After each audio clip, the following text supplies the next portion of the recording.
ভূমিকা ছাড়াই মূল আলোচনার দিকে চলে যাচ্ছি।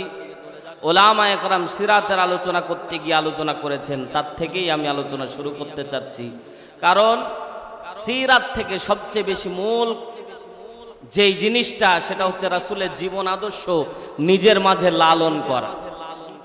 আলোচনা হাজারো আলোচনা কিয়ামত ব্যাপী, আজকে তো একদিন ব্যাপী, যদি নাম দেন কিয়ামত ব্যাপী মাহফিল, কোনো ফায়দা হবে না ততক্ষণ, আমল হবে না যতক্ষণ। কথা বুঝে থাকলে জবাব দেন, ঠিক না বেঠিক? এজন্য আমরা আমল নিব। মা বোনেরা, পদ্মানিশী মা বোনেরা হয়তো বলবে যে রাসূলের জীবন থেকে আমরা মহিলার আবার কি আদর্শ নিব। মা বোনদের জন্য আজকে বিশেষ কিছু আলোচনা আছে। কারণ আপনি আমি জাহান্নামে যাই, আমার সবচেয়ে বেশি কষ্ট লাগে। আমি মাঝে মাঝে শাহিন ভাইয়ের সাথে দেখা হয়, বলি একসাথে চলাফেরা করতেছি, একসাথে ঘোরাঘুরি করতেছি, একসাথে চা খাচ্ছি, আর আমি জান্নাতে যাব বা আপনি জান্নাতে যাবেন, আমি জাহান্নামে যাব, এটা হতে পারে না। ঠিক না বেঠিক বলেন? সবাই আমরা একসাথে জান্নাতে যেতে চাই, কথা জোরে বলেন, ঠিক কিনা? জান্নাতে যাওয়া যদি আমাদের পাথেও হয়, আল্লাহ রাব্বুল আলামিন কোরআনুল কারিমে বিশ্বনবীকে আল্লাহ তাআলা মানদণ্ড তৈরি করে দিয়েছেন। রাসূল আমাদের জন্য জীবন আদর্শ। কিয়ামতের ময়দানে কোনো নবী কথা বলতে পারবে না। কিয়ামতের দৃশ্য এমন একটি দৃশ্য, আল্লাহ রাব্বুল আলামিনের ভয়ে সমস্ত উম্মতেরা প্রকম্পিত হয়ে যাবে, নবীরা পর্যন্ত নিস্তব্ধ হয়ে যাবে। লম্বা হাদিসের রিওয়ায়াত আপনারা শুনেছেন, এক একজন পয়গম্বরের কাছে ছুটে যাওয়া হবে, কেউ আপনাকে চিনবে না, কেউ আপনার পরিচয় পর্যন্ত গ্রহণ করবে না। নিজে নিজে নাফসি নাফসি বলে চিৎকার করবেন। আল্লাহ রাব্বুল আলামিন কিয়ামতের ময়দানে একজন পয়গম্বরকে আল্লাহ রাব্বুল আলামিন শাফাতে কুবরা দান করবেন। আল্লাহ রাব্বুল আলামিন কেন তাকে শাফাত দান করবেন?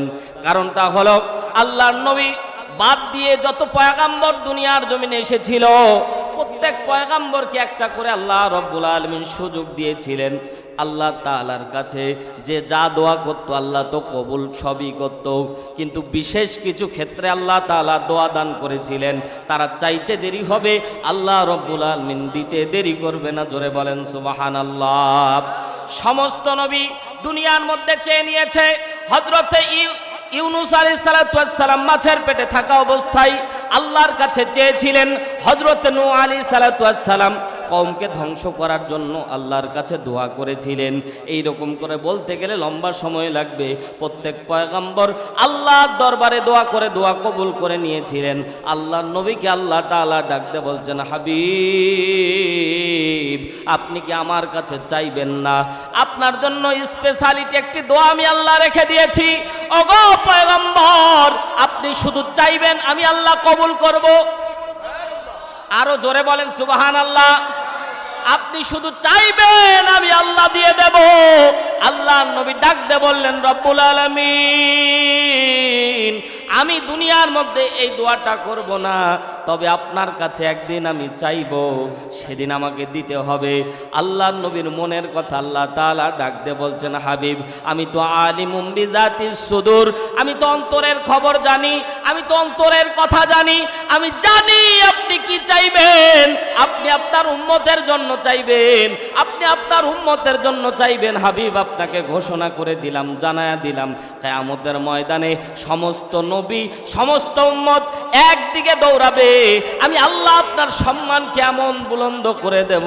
আমি আল্লাহ রাব্বুল আলামিন কিয়ামতের ময়দানে দুইটা চেয়ার রাখবো, একটা আমার জন্য, একটা আপনার জন্য। জোরে একবার বলেন না সুবহানাল্লাহ। একটা আমার চেয়ার, একটা আপনার চেয়ার রাখবো। হাবিব, কিয়ামতের ময়দানে কাউকে আমি এত সম্মান দেব না যত সম্মান আমি আল্লাহ আপনাকে দেব। জোরে বলেন সুবহানাল্লাহ। বিশ্বনবী বলেন, আমাকে চেয়ার দেওয়া উদ্দেশ্য সম্মান দেওয়া। আল্লাহ তাআলা কিয়ামতের ময়দানে সম্মান দান করবে। এর নবীর উম্মতেরা চিন্তা করে দেখলাম না। পদ্মানিশী আমার মা বোনেরা গভীর মনোযোগ দেন। আল্লাহর নবী ডাক দিয়ে বলছে, উম্মতেরা শোনো, কিয়ামতের ময়দানে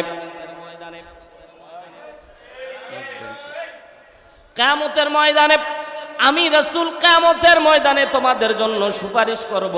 কিয়ামতের ময়দানে আমাকে যখন চেয়ার দেওয়া হবে, আমি চেয়ারের মধ্যে বসবো না। আমার দিকে খেয়াল করেন, চেয়ারের মধ্যে দাঁড়ায় থেকে হাতলের উপরে এইরকম হেলান দিবে, হাদিসের মধ্যে পাওয়া যায়।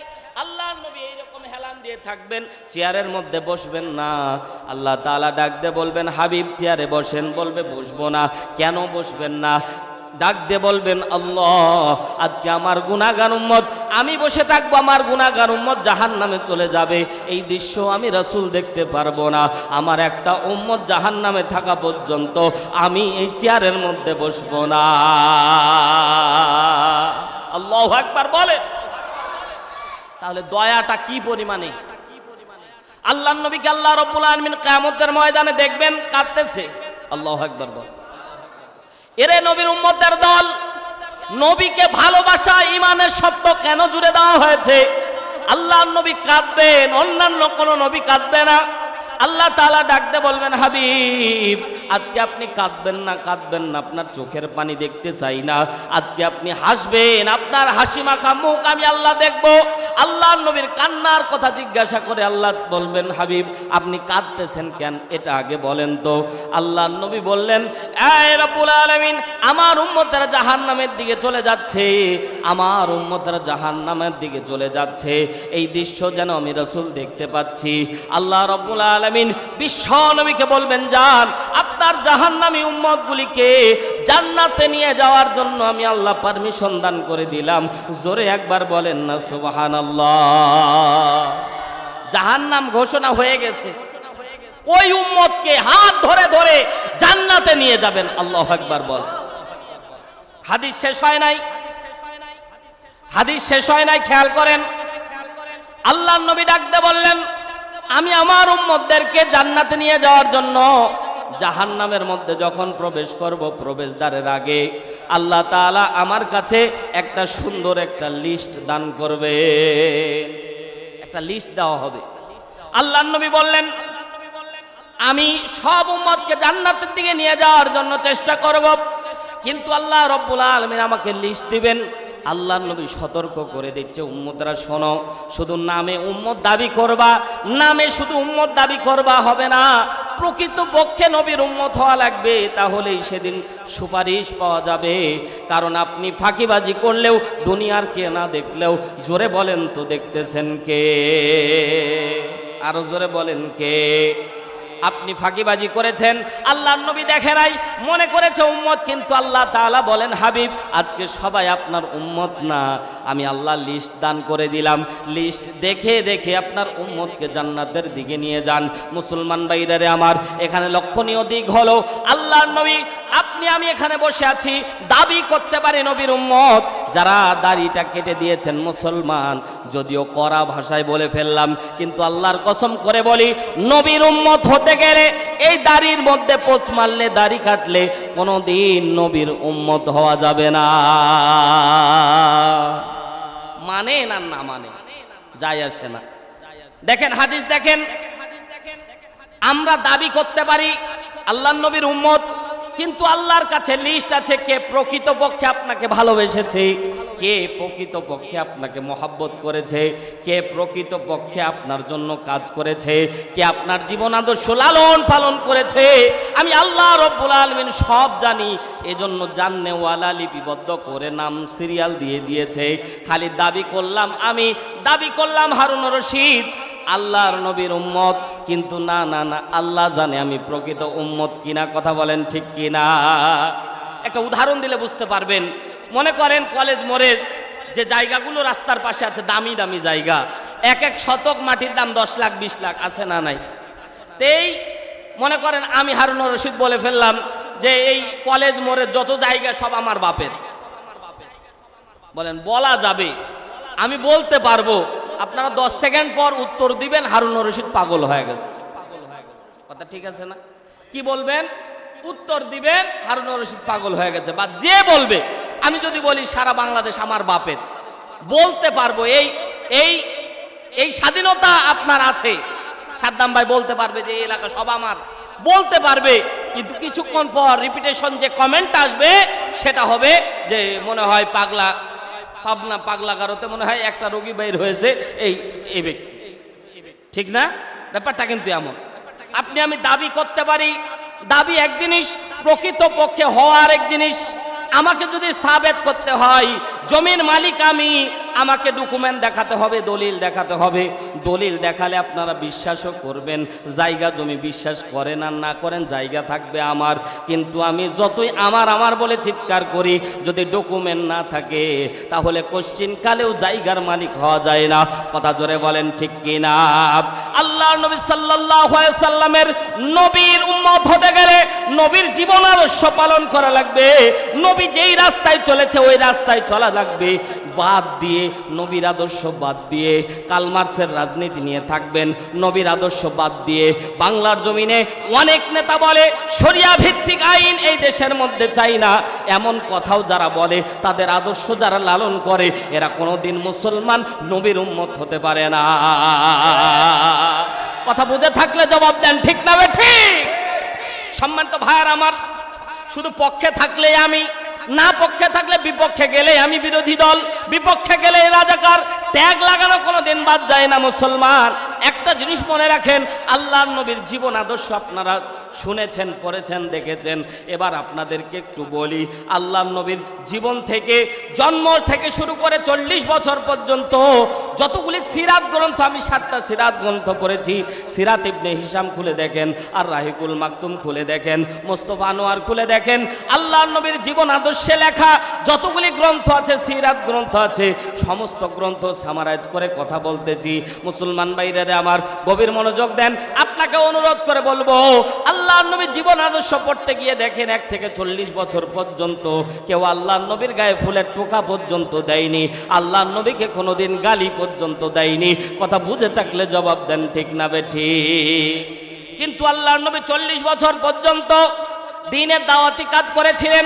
আরেকটা তথ্য আপনাদেরকে দেই, আল্লাহর নবীর বয়স যখন ছিল 17 বছর, 17 থেকে 40 বছর, বুঝে থাকলে জবাব দেন কয় বছর? 17 থেকে 40, মধ্যখানে বছর আসবে 23 বছর, ঠিক না বেঠিক? আমরা হুজুর মানুষ তো কম হিসাবও জানতে পারি। আপনারা একটু বলেন 17 থেকে 40 কয় বছর? জোরে বলেন। লজ্জা লাগতেছে নাকি? জোরে বলেন কয় বছর? 40 থেকে 63 কয় বছর? জোরে বলেন। যুবক ভাইয়ের, এখানে তো অসংখ্য যুবক ভাইয়ের আছে, কয় বছর আছে? তাহলে আগে 23, পরে দেখেন, এবার মিলান। খালি ওয়াজ শুনে চলে গেলে হবে না, বোঝা লাগবে। 17 থেকে 23 বছর সংগঠন তৈরি করলেন হিলফুল ফুজুল। মূল নীতি 7টা। 1 নম্বরে অত্যাচার করা যাবে না, 2 নম্বরে দরিদ্রতা, যারা এতিমের মাল ভক্ষণ করা যাবে না। 3 নাম্বার মূলনীতি তৈরি করলেন, অসহায় নারীদের উপর নির্যাতন করা যাবে না, নারীর অধিকার প্রতিষ্ঠার জন্য কাজ করলেন। 4 নাম্বারে সুদ খাওয়া যাবে না, 5 নাম্বারে ঘুষ খাওয়া যাবে না, 6 নাম্বারে কারো জমি আত্মসাৎ করা যাবে না। 7 নাম্বার মূলনীতি তৈরি করলেন, অন্যায়ভাবে কারো উপর জুলুম করে কাউকে দেশান্তরিত করা যাবে না। এই 7 মূলনীতির উপরে তৈরি হলো হিলফুল ফুজুল। আল্লাহ নবী সাল্লাল্লাহু আলাইহি সাল্লাম আবু জেহেলের সন্তান ইকরামাকে সাথে নিলেন, উতবার সন্তানকে সাথে নিলেন, সাইবার সন্তানকে সাথে নিলেন। আল্লাহ নবী সাল্লাল্লাহু আলাইহি সাল্লাম ধারাবাহিকভাবে মানুষের দ্বারে দ্বারে ঘুরলেন, কিন্তু একটা মানুষও ভালোর দিকে আসে না। যত দিন যায় সমাজটা যেন দুর্নীতিতে ভরে যায়, সমাজটা যেন অন্যায় ভরে গিয়েছে, সমাজ যেন দুর্নীতিগ্রস্ত হয়ে গেছে, অত্যাচার দিয়ে সমাজটা পরিপূর্ণ হয়ে গেছে। আল্লাহ নবী টেনশনের মধ্যে পড়ে গেলেন, কিরে মানুষের দ্বারে দ্বারে যাই কিন্তু মানুষের কোনো পরিবর্তন নাই। আল্লাহ নবী চলে গেলেন হেরা পর্বতে। হেরা পর্বতে গেলেন, ওই জায়গায় আল্লাহ নবী সাল্লাল্লাহু আলাইহি সাল্লাম চিন্তা করতেছিলেন সমাজ নিয়ে, চিন্তা করতেছিলেন রাষ্ট্র নিয়ে, চিন্তা করতেছিলেন সামাজিক জীবন নিয়ে। আল্লাহ নবী সাল্লাল্লাহু আলাইহি সাল্লামের তামাম লাইফলিড ছিল ব্যক্তি কেন্দ্রিক, মানুষদেরকে ঘিরে। মুসলমান ভাইরারে আমার, একটু মনোযোগ দেন। আল্লাহ নবী যে জায়গায় হেরা পর্বতে ছিল, ওই জায়গায় এখনো খেয়াল করবেন একটা ফুটো আছে। ওই ফুটো থেকে বর্তমান সময়ে তো বিল্ডিং তৈরি হয়েছে, তদানীন্তন সময় কোনো বিল্ডিং ছিল না। ওই জায়গায় বসে কাবা শরীফ চক্ষে দেখা যেত। জোরে বলেন সুবহানাল্লাহ। আমাদেরকে বলা হয় যে আল্লাহ নবী সাল্লাল্লাহু আলাইহি সাল্লাম ধ্যানমগ্ন থাকতেন, ঠিক না? আমরা জানি ধ্যানমগ্ন, কিসের ধ্যানমগ্ন?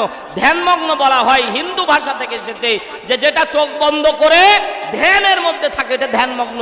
আল্লাহর নবী কোশ্চিন কালেও ধ্যানমগ্ন ছিল না, এটা আল্লাহর নবীর সামনে একটা বিয়াদবি। আল্লাহ নবী ধ্যানমগ্ন ছিলেন, আল্লাহ নবী ভাবতেছিলেন কিভাবে সমাজটাকে ভালো করা যায়, কিভাবে সমাজের মধ্যে দুর্নীতি কমানো যায়।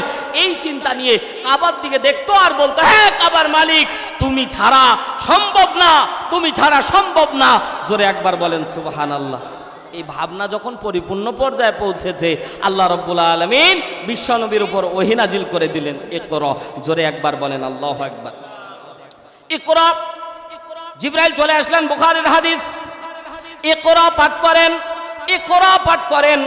আল্লাহর নবী সাল্লাল্লাহু আলাইহি সাল্লাম ডাক দিয়ে বললেন, ভাই জিবরাইল কি পাঠ করব, কোন জিনিস পাঠ করব?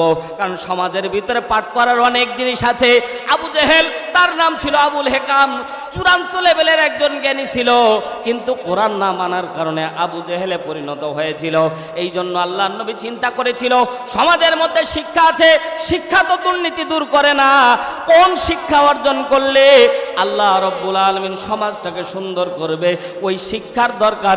এজন্য আল্লাহর নবী বলছে, আনাবি করি, আমি পড়তে জানি না, আমি পড়বো না। বারবার করে ইকরা ইকরা বলা হচ্ছে। আমাদের সমাজের ভিতরে একটা নীতি বাক্য আছে, education is the backbone of a nation, শিক্ষা জাতির মেরুদণ্ড।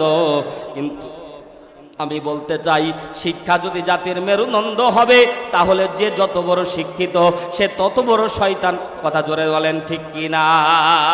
আমাদের সমাজে যে যত বড় শিক্ষিত সে তত বড় বেঈমান, আর সে তত বড় নিমুখ হারাম। কথা বুঝে থাকলে জবাব দেন, ঠিক না বেঠিক? রাগ করতেছেন? আমাদের দুর্নীতি কমানোর জন্য তৈরি করলাম দুর্নীতি দমন কমিশন, দুদক, কিন্তু কি ফল পেলাম? দুর্নীতি দমন কমিশনের চেয়ারে বসেও দুর্নীতি করে। কোথায় আছি আমরা?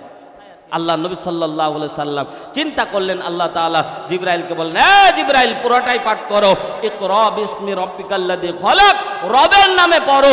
রবের নামে কেউ যখন পড়ে সে কখনো দুর্নীতি করতে পারে না। কথা জোরে বলেন ঠিক কি না? সম্মানিত ভাইয়ের আমার, ওহী নাজিল হয়ে গেল। আল্লাহ নবী সাল্লাল্লাহু আলাইহি সাল্লাম এবার ওহী নিয়ে যখন মানুষের দ্বারে দ্বারে পৌঁছালেন, যখন বললেন লা ইলাহা ইল্লাল্লাহ মুহাম্মাদুর রাসূলুল্লাহ, এক আল্লাহ ছাড়া অন্য কারো ইবাদত দাসত্ব গোলামি করা যাবে না, যখনই বলল তখনই তাব্বাল্লাকা ইয়া মুহাম্মদ, সাথে সাথে আল্লাহর নবী ধ্বংসের জন্য পায়তারা শুরু করে দিল।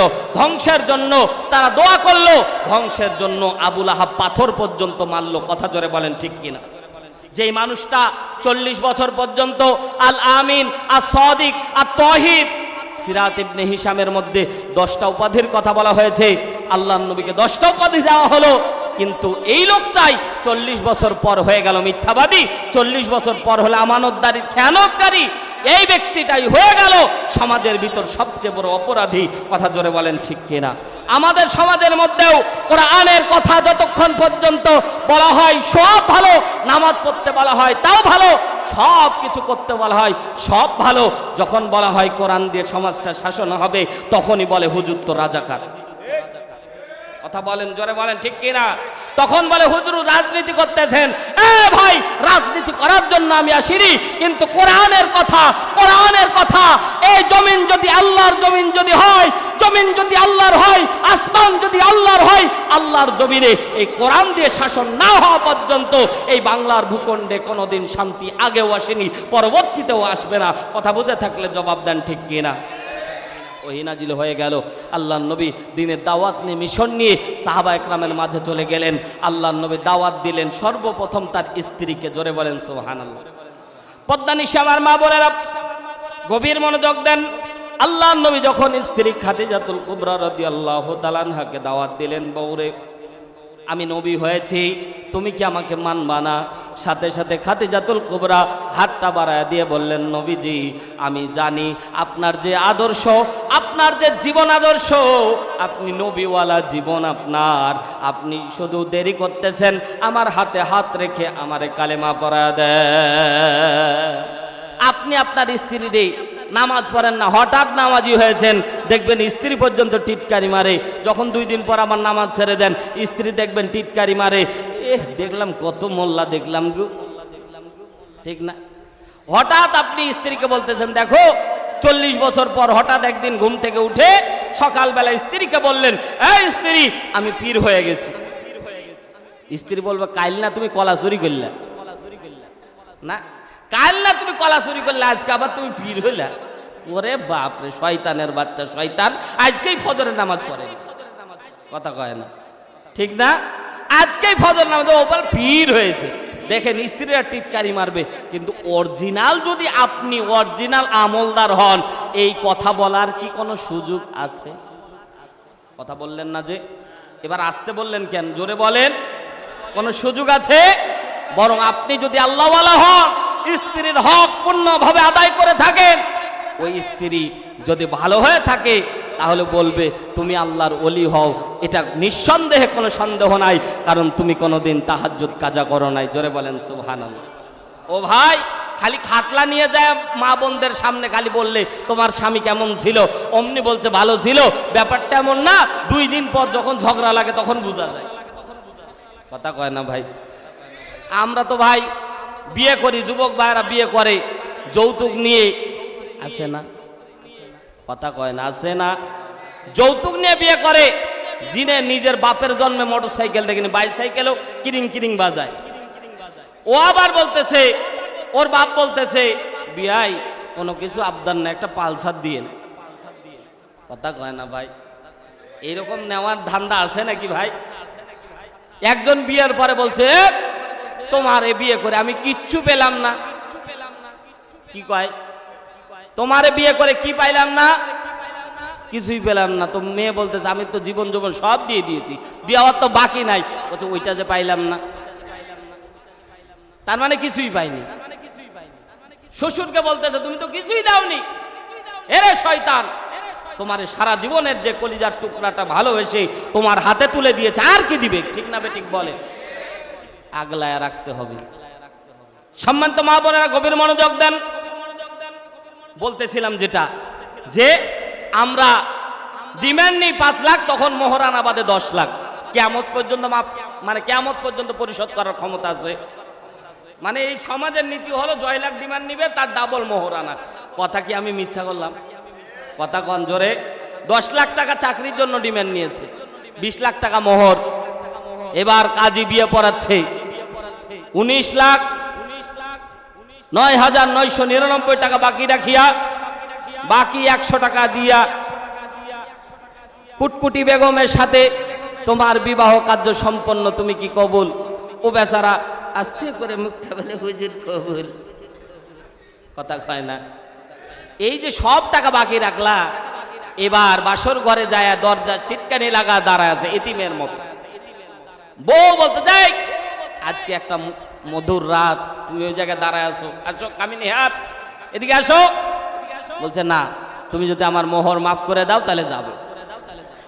চালাক দেখছেন, মোহর মাফ নিবে কেমনে? এখন ও বেচারার বেটি ওই জায়গায় কি কবে যে মাফ করবো না? আসো স্বামী, মাফ করে দিলাম। কিন্তু গন্ডগোল কখন? মাফ তো করলো, এখন 2 জায়গায় মাফ করলো, আবার আপনি মারা গেছেন, অমনি খাট নিয়ে হুজুররা চলে গেল। এই মা, মোহরানা কত? কয় 10 লাখ টাকা। কত দিয়েছে? কয় 100 টাকা। কত? 100 টাকা দিয়েছে, আর সব টাকা বাকি। তো তোমার স্বামীকে তো এই অবস্থায় কবর দেওয়া খুব বিপদ, তো তুমি মাফ করে দাও। এখন বলেন তো, মহিলা বেচারি খুব বিপদে আছে না নাই? এখন যদি বলে যে আমি মোহরানা মাফ করব না, না দেওয়া পর্যন্ত, এলাকার সব মহিলা বলবে এ তো ফেরাউনের থেকেও খারাপ, ঠিক না? এ তো ফেরাউনের থেকেও খারাপ রে, এর সাথে কেমনে ছিল? এটা কথার কথা ভাই, এলাকার লোকজন সবাই বলবে এরকম দাজ্জাল মহিলার সাথে ছিল কেমনে। এই ভয়ে ওই মহিলা বলবে, আল্লাহর রাস্তা মাফ করে দিলাম। কথা কয় না, ঠিক না বেঠিক বলে? এখন মজা দেখেন, আমি দেখেছি ভাই, এজন্য বলতেছি। 2 দিন পরে যখন সন্তান আর বৌমা আর শাশুড়ির সাথে যখন গন্ডগোল লাগলো, তখন উনি জোর কণ্ঠে বলল যে, বুড়া, মরতে মরে গেলা, আর তোমার মোহরানা আমি মারলাই। এক বেটির বাপ, সব দেখা দেখি কমপ্লিট, পছন্দ টছন্দ সব কমপ্লিট, আল্লাহওয়ালা ঘরের মেয়ে। পরে আমার মোহরানা বাড়তেছে 5 লাখ। মাথা খারাপ, বলতেছে যদি কিছু হয়ে যায়।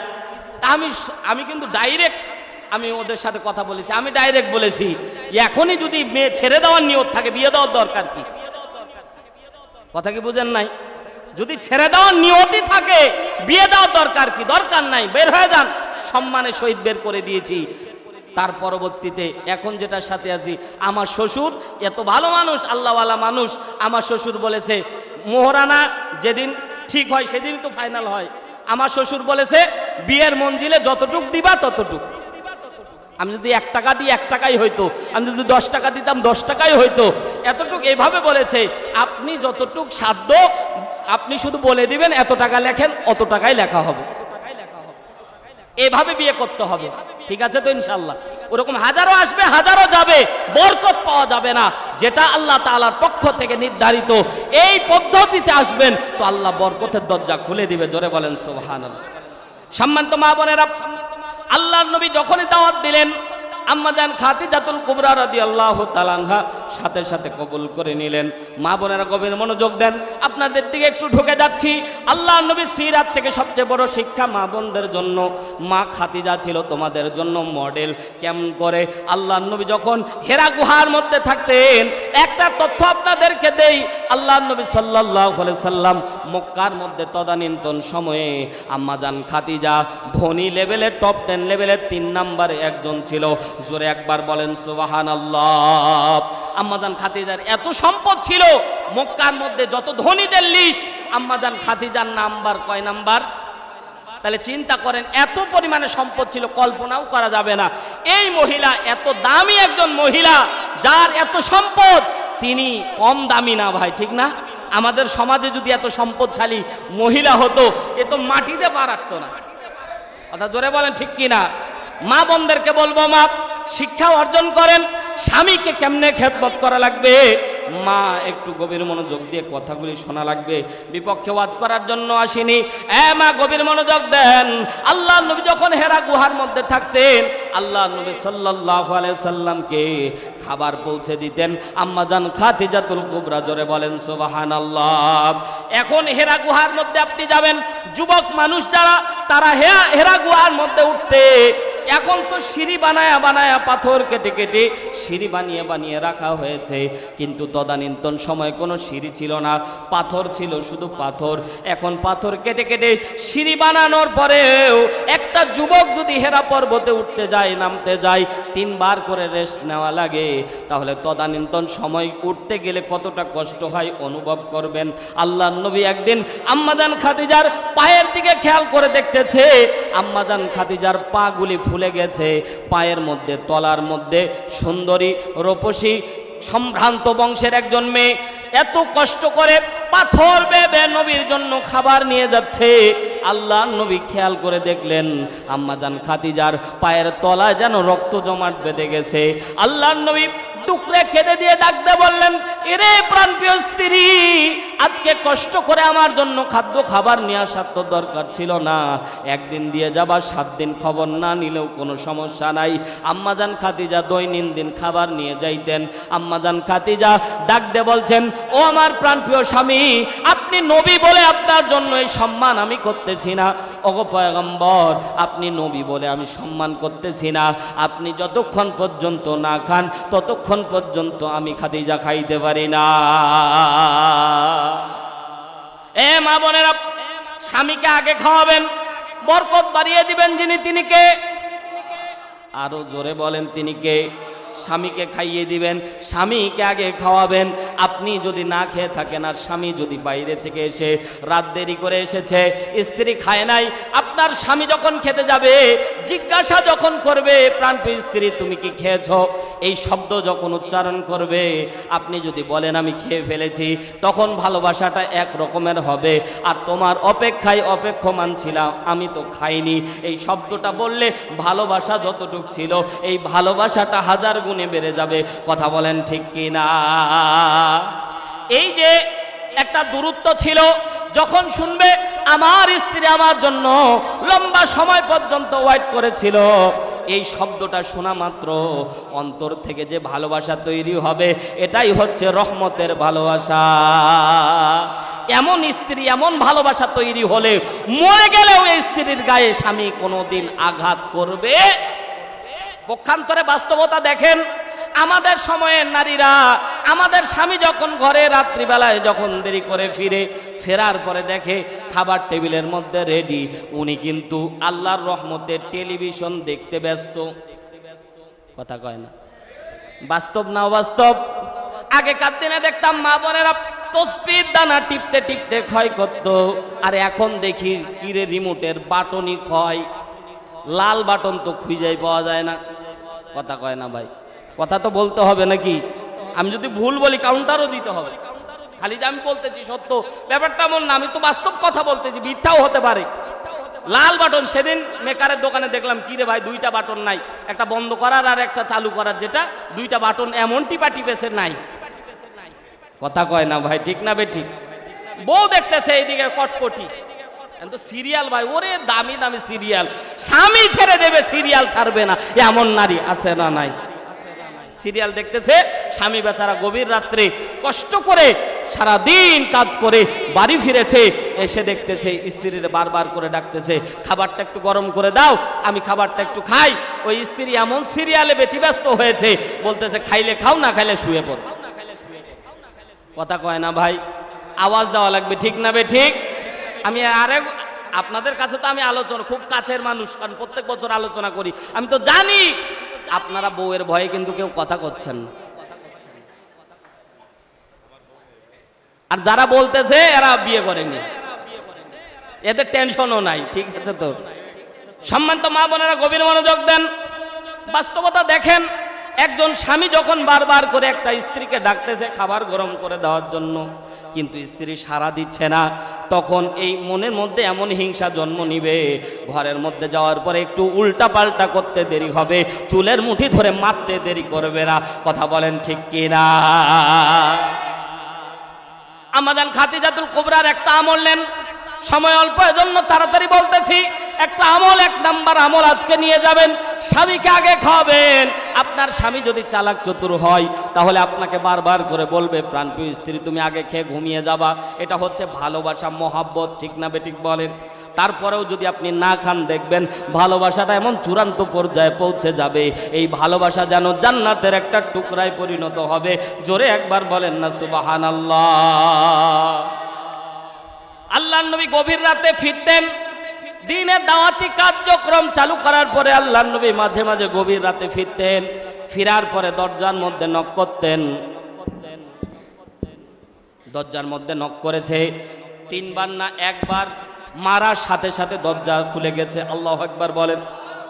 আল্লাহর নবী বলছেন, এ খাদিজা তুমি কি ঘুমাও না? একবার শুধু ডাক দিলাম আর তুমি জেগে গেলা, একবার ডাক দিলাম দরজা খুলে দিলা। এ পদ্মা নিশি মা বোনেরা, ওয়াজ হাজার ওয়াজ না শুনলে একটা আমল নিয়ে যাক। খাদিজা বলছে, ইয়া রাসূলুল্লাহ আপনি যখন বাইরে যান আমি খুব টেনশনের মধ্যে থাকি, কারণ আপনি আমার ছায়া। একটা জিনিস মনে রাখবেন মা, আপনি হয়তো মনে করতেছেন আপনার স্বামী মরে গেলে বুঝবেন বাপের বাড়িতে বিয়ের আগে একরকম, বিয়ের পরে একরকম। বাপের বাড়িতে তালাক প্রাপ্ত নারী বুঝে যে স্বামী কতটা দামি। কথা জোরে বলেন ঠিক কিনা? একটা তালাক প্রাপ্তি একটা নারী বাড়িতে গেলে বুঝে যে ভাই কি আর স্বামী কি। কারণ স্বামী ছিল এমন একটা বটগাছ, এই স্বামী যতই খারাপ হোক তারপরেও স্ত্রীকে যতটুকু আগলায় রাখে, এটা হচ্ছে স্বর্গীয় আল্লাহ প্রদত্ত একটা ভালোবাসা। জোরে একবার বলেন সুবহানাল্লাহ। অনেক মা বোন রাগ বশত, আমাদের কাছে তো প্রশ্ন আসে, অনেক মা বোন রাগ বশত তালাক দিয়ে বাপের বাড়িতে চলে যায়। এক মাস থাকার পরে আমাদের কাছে মাসালা চাই, হুজুর রাগ করে তো চলে এসেছি, এখন যাওয়ার কি কোনো পদ্ধতি আছে? আছে না এমন নারী? হাজারো আছে ভাই, শহর অঞ্চলে বেশি ঘটে। একটু কিছু হলে বাপের বাড়ি চলে যেতে চায়। একবার বাপের বাড়ি যে দেখো, বাপের বাড়ির দরজা, বাপের বাড়ির যে ভাত, এই ভাতের কি অবস্থা। সম্মানিত ভাইয়ার আমার, মা বোনেরা গভীর মনোযোগ দেন। আল্লাহ নবী সাল্লাল্লাহু আলাইহি ওয়াসাল্লামের প্রাণপ্রিয় স্ত্রী দরজা যখন খুলে দিয়েছে, আল্লাহর নবী ডাকতে বললেন, স্ত্রী রে তুমি কি ঘুমাও না? সাথে সাথে স্ত্রী ডাকতে বললেন, ইয়া রাসূলুল্লাহ, নবী হিসেবে সম্মানার্থে আমি আপনার জন্য দাঁড়ায় থাকি, ব্যাপারটা এমন না। আমি স্বামী হিসেবে, আপনি আমার স্বামী, বাইরে যান, কখন কাফের মুশরিক আপনার প্রতি অত্যাচার করে এই ভয়ে আমি দাঁড়ায় থাকি। আপনি আসার পরে লম্বা সময় আমারে ডাক দিবেন, আর এই অবস্থায় আমি আপনার ডাকে সাড়া না দিয়ে ঘুমায় থাকবো। আপনি লম্বা সময় দাঁড়া থেকে কষ্ট পাবেন, এই দৃশ্য, এই কষ্ট আমি সহ্য করতে পারবো না। এই জন্য আমি বারবার করে শয়ন করি, কিন্তু ঘুম আসে না। ওগো নবীজি, আপনি আসার পরে একসাথে ঘুমাতে যাব এই আশায় আমি দাঁড়িয়ে থাকি। বলেন তো দেখি, এই অবস্থা যখন তৈরি হবে, আপনি লম্বা সময় পরে স্ত্রীর জন্য যখন দরজার মধ্যে নক করার সাথে সাথে আপনার স্ত্রী দরজা খুলে দেবে, এটা এক ধরনের ভালোবাসা তৈরি হয়ে যাবে, যেটা আল্লাহ প্রদত্ত। জোরে বলেন সুবহানাল্লাহ। আল্লাহর নবী আসতে দেরি হতো, দরজা খুলতে দেরি হতো না। তো আল্লাহর নবী সাল্লাল্লাহু আলাইহি সাল্লামের সাথে এবার বাস্তবতা আমাদের একটু মিলাই। আমাদের মা বোন, আমরা যখন ঘরে ফিরি, এসে দরজার মধ্যে নক করি, ময়নার মা একবার, ময়নার মা দুইবার, ময়নার মা তিনবার, ডাকতে ডাকতে আধা ঘন্টা হয়। কথা বলেন সত্য না মিথ্যা? সারাদিন কাজ করে, সারাদিন কর্মব্যস্ততা করে এই দরজার সামনে যদি আধা ঘন্টা দাঁড় হয়ে থাকা লাগে, এই নারী দরজা খুলতে দেরি হবে। বলেন দেখি, চুলের মুঠি ধরতে দেরি করবে? কথা বলে না ভাই? চুলের মুঠি ধরতে দেরি করবে? অমনি ধরে এক আপাস, ঠিক না ভাই? ঠিক বলে। পদ্মানি সীমা বোনেরা, এবার এখান থেকে শিক্ষা নেন।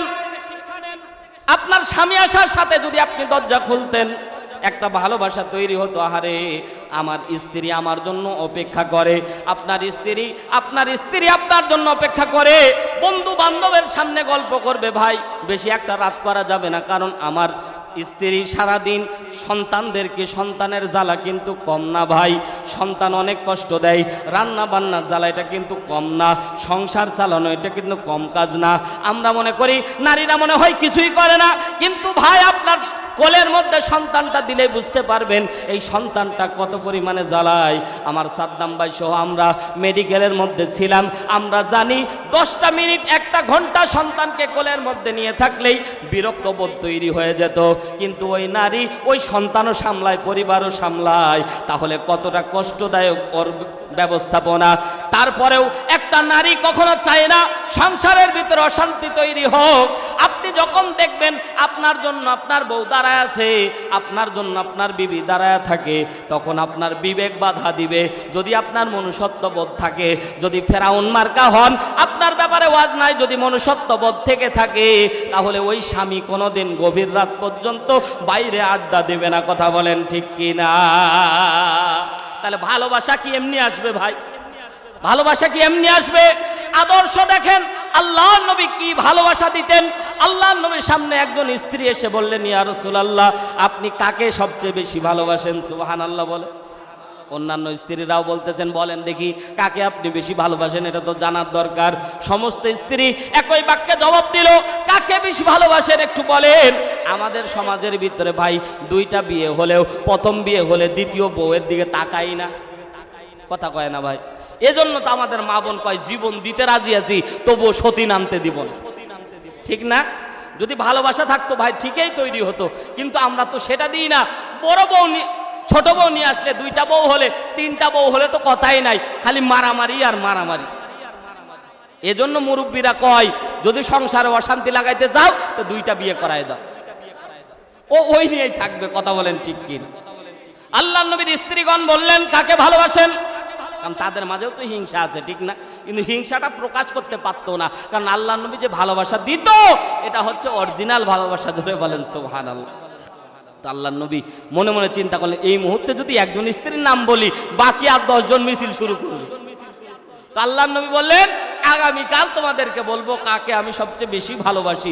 জোরে একবার বলেন সুবহানাল্লাহ। রাত্রিবেলা আল্লাহর নবী সমস্ত বিবির ঘরে গেলেন, যাওয়ার পরে হাতের মধ্যে একটা করে খেজুর দিয়ে বললেন, তোমাকে এই খেজুরটা দিলাম, কাউকে বলবা না, কারণ এই খেজুর যার কাছে আমি তাকে বেশি ভালোবাসি। সুবহানাল্লাহ জোরে বলেন। দ্বিতীয় স্ত্রীর কাছে গিয়ে একইভাবে বললেন, খবরদার কাউকে বলবা না তোমার কাছে খেজুর আছে, কারণ তোমার কাছে খেজুর আছে আর কেউ জানলে তারা হিংসা করতে পারে, তোমার কাছে খেজুর আছে কাউকে বলবা না, খেজুর তোমাকে দিলাম, তোমাকেই ভালোবাসি। সুবহানাল্লাহ বলে। সমস্ত স্ত্রী একটা করে খেজুর পেয়েছে। সকালবেলা আল্লাহর নবী বলেছে, যার কাছে একটা খেজুর আছে তাকে আমি বেশি ভালোবাসি। এবার বলেন তো সুবহানাল্লাহ, জোরে বলেন, জোরে বলেন, জোরে বলেন সুবহানাল্লাহ। সবাই মুচকি মুচকি হাসতেছে, কারণ বলা যাবে না, কারণ বললে হিংসা হবে, এজন্য সবাই খুশি, কারণ তাকে একটা খেজুর দিয়েছে। এটা হলো দেখেন উসওয়াতুন হাসানা, এমন জীবন আদর্শ, কাউকে কোনোদিন কষ্ট, মানুষকে চেনা যায় তার বউ থেকে, ঠিক না? বউকে বললে বোঝা যায় যে কত নাম্বারে। আপনারা তো আমাকে কত সম্মান দেন, মাওলানা হারুন রশিদ দিনাজপুরি উমুক তুমুক। আমার স্ত্রীর কাছে গিয়ে জিজ্ঞাসা করবেন মাওলানা কেমন, তো আমার স্ত্রী যদি বলে অরিজিনাল হুজুর, তাহলে আমি অরিজিনাল হুজুর। কারণ আমার স্ত্রী জানে আমি তাহাজ্জুদ পড়ি কি না, আমার স্ত্রী জানে আমি ফজর পড়ি কি না। আপনারা কিন্তু জানেন না ভাই। এই জন্য আমার স্ত্রী যদি আমারে বলে যে হুজুর, তাহলে অরিজিনাল হুজুর। আর স্ত্রী যদি বলে ওরে যত হুজুর করো তো ফজরের নামাজই পড়ে না, তাহলে ও হুজুর হলো। এজন্য স্ত্রী যদি ভালো বলে সে অরিজিনাল ভালো, আর স্ত্রী যদি ভালো না বলে সে কোনোদিন অরিজিনাল ভালো হতে পারে। সম্মানিত ভাইয়ার আমার, পর্দা নিশি আমার মা বোনেরা, 2 নাম্বার আমল আল্লাহর নবীর খাদিজা ডাক দিয়ে বললেন, ও আমার প্রাণপ্রিয় স্বামী, আপনি যখন ঘরের মধ্যে যতক্ষণ না ফিরেন ততক্ষণ পর্যন্ত আমার ঘুম আসে না। আল্লাহর নবীর ভালোবাসা আরো বেড়ে যেত। আল্লাহর নবী একদিন খাদিজাতুল কুবরা রাদিয়াল্লাহু তাআলা আনহার কবরের পাশে দাঁড়ায় কাঁদতেছিলেন। আম্মাজান আয়েশা এসে জিজ্ঞাসা করলেন, আমরা এত যুবতী তরুণী থাকতে আপনি বারবার করে বৃদ্ধা মহিলার পাশে এসে দাঁড়ায় কান্না করেন? আল্লাহর নবী বৃদ্ধা মহিলা বলার সাথে সাথে আল্লাহর নবী রাগান্বিত হয়ে গেলেন। ধাক্কা দিয়ে আম্মাজান আয়েশা সিদ্দিকা রাদিয়াল্লাহু তাআলা আনহাকে দূরে সরায় দিলেন। ডাক দিয়ে বললেন, খবরদার বৃদ্ধা বলে ডাক দিবা না। আমার খাদিজা যদি বেঁচে থাকতো আমি দ্বিতীয় কোনো স্ত্রী গ্রহণ করতাম না। কি পরিমাণে ভালোবাসা স্বামীকে দিলে স্বামী কোনোদিন বলে না যে আমি কোনোদিন অন্য দ্বিতীয় বিয়ে করব। কারণ ভালোবাসা যদি পাওয়া যায় তাহলে দরকার আছে ভাই সাইডলাইন কখন নেয়? যখন মেন মিটারে কানেকশন না থাকে। কথা বলেন না কেন? পরকীয়ার যত ধরন আছে সব এই স্ত্রীদের কারণে। কথা জোরে বলেন ঠিক কিনা? একটা স্বামী একটা স্ত্রীর কাছে যে যখন অপমানিত হয়, ওই স্বামী তোর রক্ত, যুবক মানুষ বা পুরুষ মানুষের রক্ত এমনি গরম, কয় তোর মতো বেটি দেখে নিব, আরেকটা বেটি আনতেছি। কথা কয় না কেন? যাওয়ার পরে যখন বসে থাকে শয়তান তাকে গুড়া কিরমির মতো ধরে, তোর স্ত্রী কিন্তু তোরে খোটা দিয়েছে, তোর হুঁশ আছে? কথা কয় না? তোর স্ত্রী তোকে খোটা দিয়েছে, তোর হুঁশ আছে? যা সকিনার কাছে যা, কলেজ মরে গেলে তো কোনো অভাবই নাই। কথা কয় না ভাই? মুরব্বী বাবাদেরকে দেখতেছি, কি রে মুরব্বী, সকাল হলে দৌড়ে আসো, হুজুর আসলেই দেখতে পাই। আগে তো ভাই একটা পরিবেশ ছিল, এখন দেখতেছি গেঞ্জি পরে পরে ঘুরাই। শাইন ভাই ঠিক না? কথা বল না, ঠিক না বেটি? জোরে বলে ঠিক না বেটি? গেঞ্জি পরে পরে ঘুরতেছে, জিন্স প্যান্ট পরে পরে ঘুরতেছে, আবার ওরা বলে আমাদেরকে ধর্ষণ করো না। কথা কয় না? এখন বিড়ালের সামনে যদি শুটকি রেখে বলে, ওয়াজ নসিহত করে যে এই শুটকি খেলে তুমি জাহান্নামে যাবা, তো বিড়াল মনে মনে বলবে আগে খাই তারপর তুমি কোন জাহান্নামে দিবা দিও। সেম অবস্থা তৈরি হয়েছে। ওয়ালা তাকরাবু জেনা, আল্লাহ বলছে জেনার ধারে কাছে যেও না।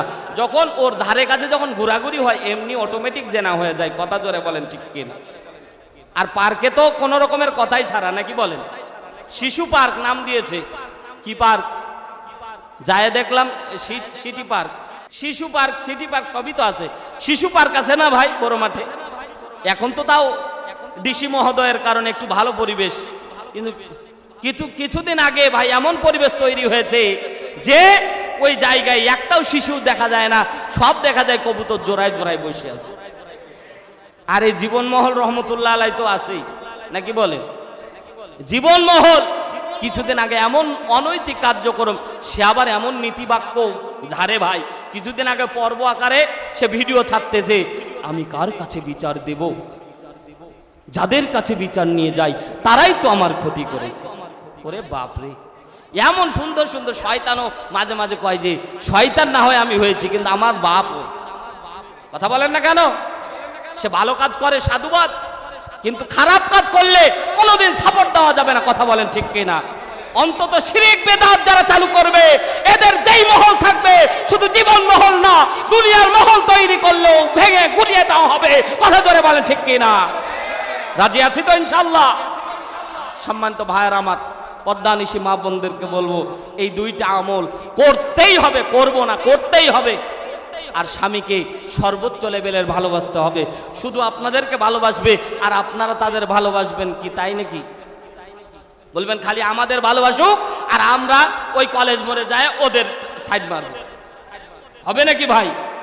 স্বামী স্ত্রী পোশাক আপনাকে যেমন ভালোবাসবে ফিডব্যাক তেমন দিবেন, দেখবেন সংসারটা এত সুখী হবে, সংসারটা এত সুন্দর হবে, কল্পনাও করতে পারবেন না। জোরে একবার বলেন সুবহানাল্লাহ।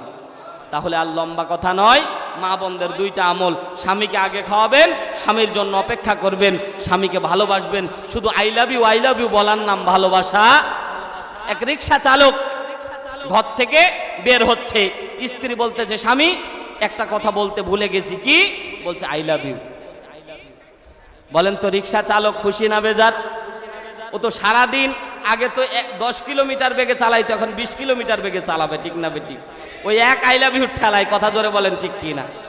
বারবার ফোন করে বলে স্বামী একটা কথা বলতে ভুলে গেছি। কি? I love you. তাই ভালোবাসা দেখাইতে দেখাইতে রিক্সাওয়ালা তো জোরে টানতে যায়, অ্যাক্সিডেন্ট, খাদে ফেলে দিয়ে হাত গেছে ভেঙে, হাত দিয়ে রক্ত পড়তেছে। বাড়ি এসেছে যখন স্ত্রীকে বলছে, স্ত্রী তুমি তাড়াতাড়ি একটু ব্যান্ডেজ নিয়ে এসে আমার হাতটা ব্যান্ডেজ করে দাও, ও রক্ত পড়তেছে। স্ত্রী বলছে রাখো তোমার ব্যান্ডেজ, আগে যেই কথাটা বলিনি, তোমাকে কিন্তু আমি খুব ভালোবাসি, আই লাভ ইউ। এখন বলেন আগের যে আই লাভ ইউ মজা লেগেছিল, এই রক্ত পড়া অবস্থায় আই লাভ ইউ কইলে আপনার রাগ বাড়বে না কমবে? আস্তে আস্তে বলেন, বাড়বে না কমবে? কিসের তোর আই লাভ ইউ রে?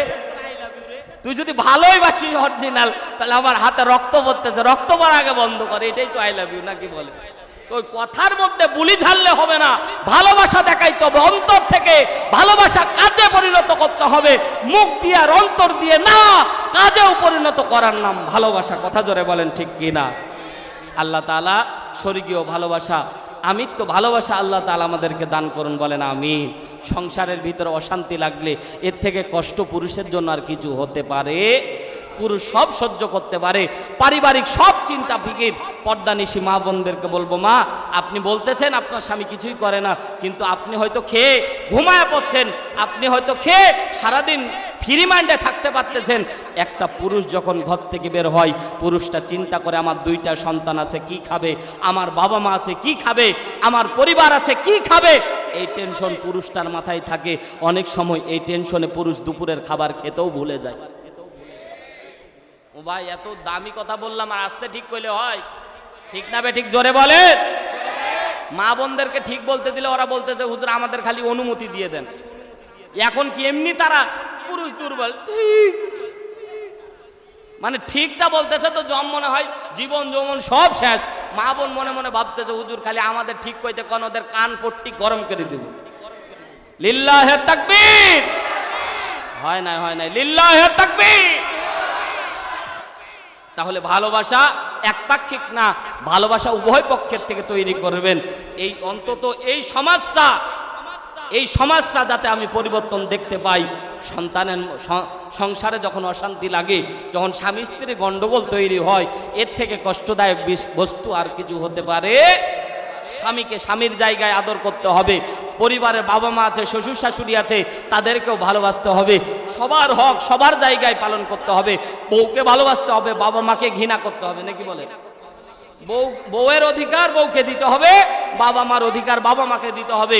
সব অধিকার পূর্ণভাবে পালন করলেই আপনি পরিপূর্ণ মুসলমান হতে পারবেন। আর পরিপূর্ণ মুসলমান হতে পারলেই আল্লাহ জান্নাত আপনাকে হাত ছানি দিয়ে দিয়ে ডাকবে। জোরে বলেন সুবহানাল্লাহ। আল্লাহ আমাদের পরিপূর্ণ মুসলমান হওয়ার তৌফিক দান করুন। জোরে বলেন আমিন। আরো জোরে বলেন আমিন। শাহিন ভাই আপনার মুসল্লিরা খুব চালাক, আমিন কয় না যদি আল্লাহ কবুল করে নেয়,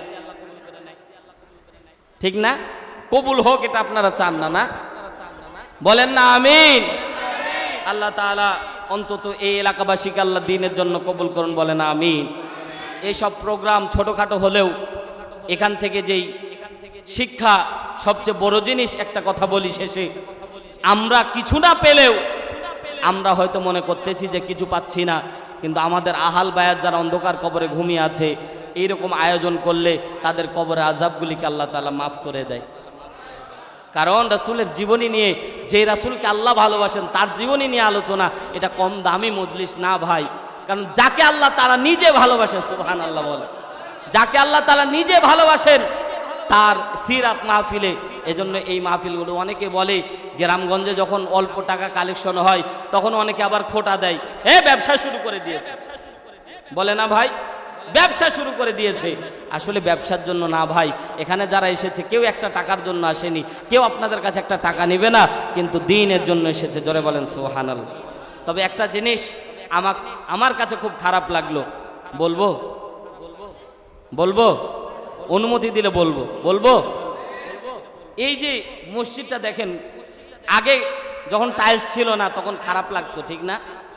মাথায় লাগতো, সেজদা দিতে যায়। আমি বলেছিলাম এর আগে যে একজন সেজদা দিতে যায়, বলে এই এলাকায় কি কোনো বড় লোক নাই যে একটু টাইলস করে দিবে?